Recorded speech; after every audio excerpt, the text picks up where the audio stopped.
Hi everyone. Well, here comes the winter project for this year. I put my own personal layout on hold because the fellas at the Fremo Club, our new one called Cold Slap in Chilliwack, wanted me to repair or revitalize this module here. It is 97 inches long and 24 inches wide with a single track and a bridge, or a traffic bridge. The framework itself is, end plates are 3/4 inch plywood and the side are 1/2 inch plywood, all 6 inches in height or width. I believe the bridge itself is a Walther's kit of some sort. The actual radius of the track, I believe, is around 80 inches. I'm not absolutely sure, but it's pretty shallow. The scenery itself is made out of 2-inch styrofoam stacked one on top of the other, and I hope the camera picks it up, but you can see that some of it is starting to separate and that sort of stuff, so I'm going to take all of this off.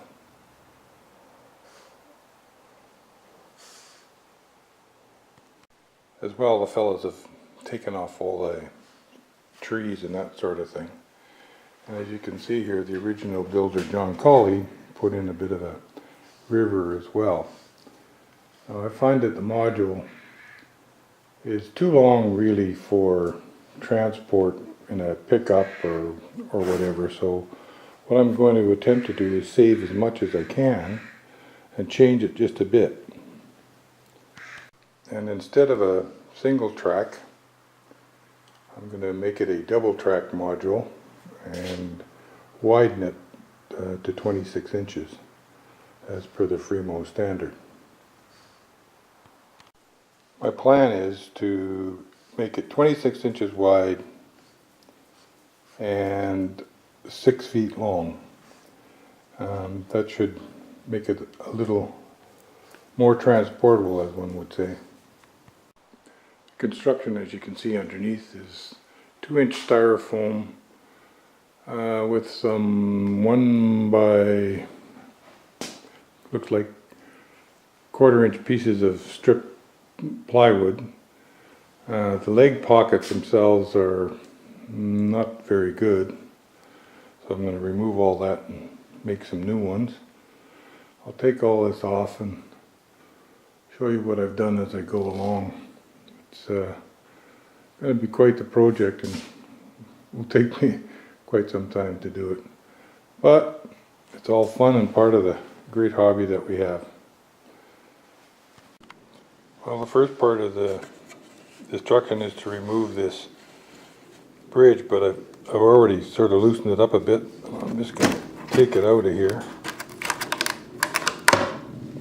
So it came out quite easy because the previous owner, looks like he used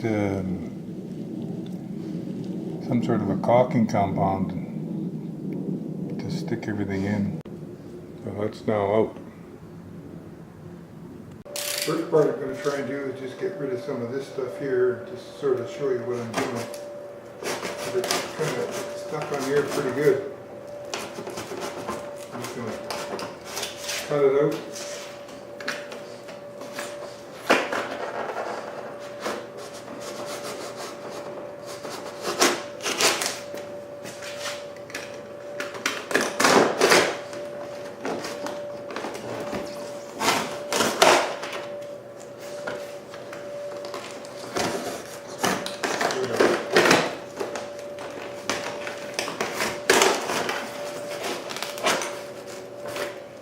Give you an idea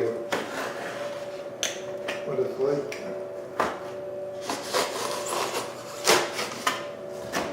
I'll try and save some of this, but I don't know.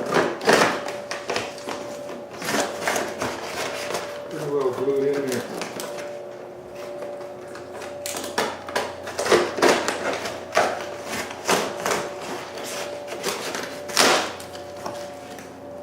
As you can see, it's just whole bunch of pieces of styrofoam, pieces of bits.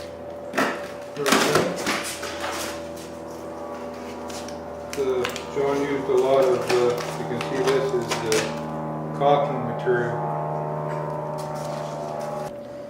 Okay, I now got all the topography scenery off. The next stage is going to be to take out the track. I'll give that a go here in a second.